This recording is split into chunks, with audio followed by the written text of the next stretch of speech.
January's winter weather impacted the first 3 weeks of Missouri Valley's spring semester. Welcome to KMVC News. I'm Carrie Patrone. School started with 3 days of remote classes in the first 3 weeks due to the extreme weather conditions. KMVC's Laura Quero reports on how the students weather with the wintry conditions. Coming back to college after the break is never easy. Imagine not only coming back, but also dealing with icy roads, significant low temperatures, and inches of snow.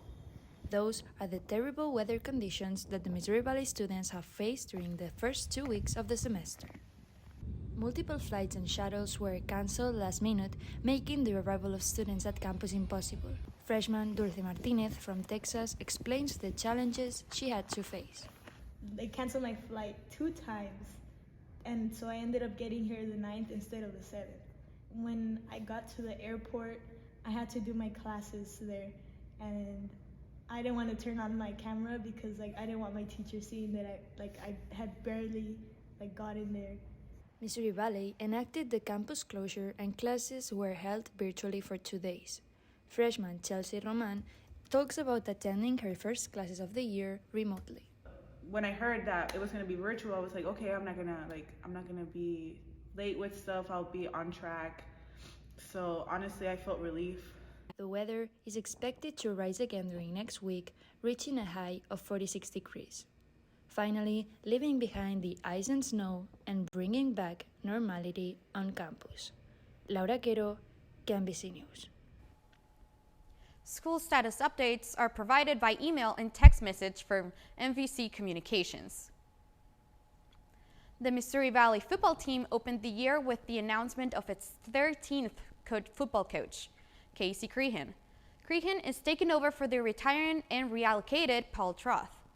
Crehan spent the COVID-shortened 2020 and 2021 seasons as the head man at Peru State and guided the Bobcats to a 7-4 record in 21.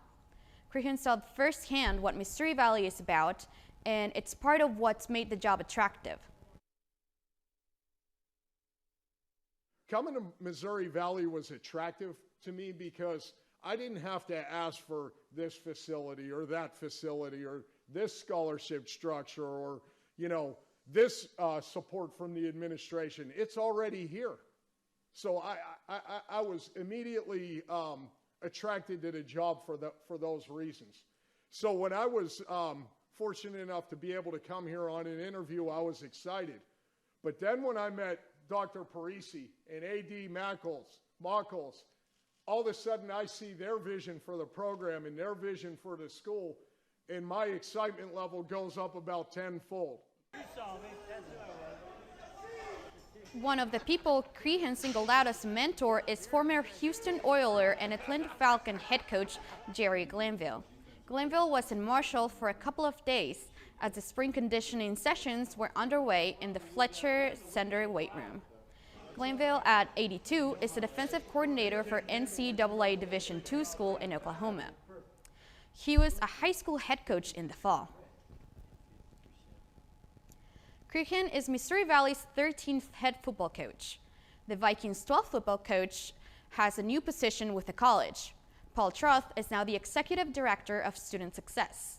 He's overseeing the student path to graduation and student retention. Troth began this role with the start of the spring semester.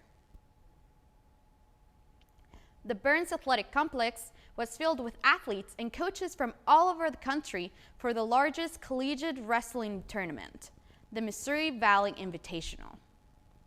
From January 19th through the 20th, Missouri Valley had a successful weekend on the mat. Missouri Valley's men's wrestling team had its first 2 individual champions since 2019 and its highest team finish with 3rd place since 2018 at the Missouri Valley Invitational. Number 6, Joshua Isaac, captured the 285-pound championship. My mentality today was just wrestle and try to dominate, even though some of my matches I didn't dominate as much as I would like to.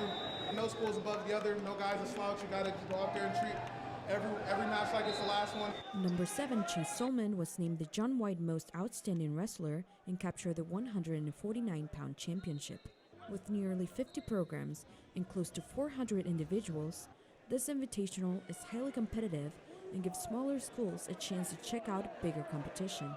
We could go to a smaller tournament back home, but we came out here because this is where the action is. It's a good challenge for our team.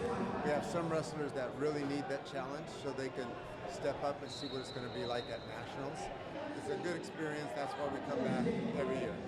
The number 1 and 2 men's wrestling programs in the country were in attendance. Grandview were the reigning NAIA national champions, but were ranked second in the country in the last Coaches Bowl released on January 11th after being number 1. It's what it is, you know. It's a tough sport, you know, and things sometimes have to go your way, and they didn't go our way that week. But you know, every year that we've won that tournament, when we leave, we talked about like what would it be like if we didn't win, you know, and you try to find that motivation.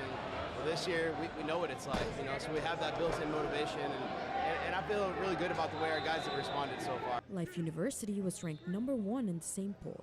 However, at the Invitational, Grandview won the team title with 192 points, and Life placed second with 157 points. We wrestled well 2 weeks ago, and we are not wrestling very well today. That ranking is great and all, but nobody's just going to hand us the trophy in March. We got to go take it, we got to earn it, we have to do it the right way, and we got to do it the right way by putting in the work. We all need to get better, including us as a coaching staff, and we're going to try and do that these next 6 weeks. The 67th NAIA Men's Wrestling National Championship starts in February 9th. Grandview was ranked number 1 and Life University was ranked number 2 in the Coaches Bowl released on January 25th. Missouri Valley stayed in the number 14 spot. And that's KMVC News for this week. KMVC News runs bi-weekly during the spring semester. So the next broadcast is scheduled for February 13th. Thanks for watching. I'm Carrie Patrone.